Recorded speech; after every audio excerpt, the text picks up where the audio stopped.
ऐसे तो रात्रि में बाहर घूमना आयुर्वेद की दृष्टि से अस्वास्थ्यकर और अशुभ माना गया है। उसमें एक ऋतु अपवाद है, वो है शरद ऋतु।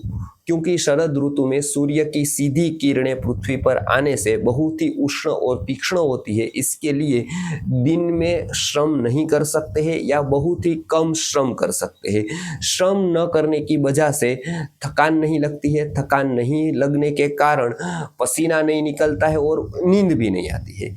इसलिए रात्रि में चंद्र की किरणों का बहुत ही उत्तम फायदा होता है और शरीर से बाहर घूमने से हमको थकान लगती है, श्रम होता है, उसके कारण नींद भी अच्छी आती है और शरीर में से पसीना निकलने के कारण बहुत सारे टॉक्सिन्स भी निकल जाते हैं जो दिन में नहीं निकल पाते हैं। तो इसके कारण शरद ऋतु में बाहर घूमना फिरना या पर्वतारोहण करने का विधान आयुर्वेद में आया है।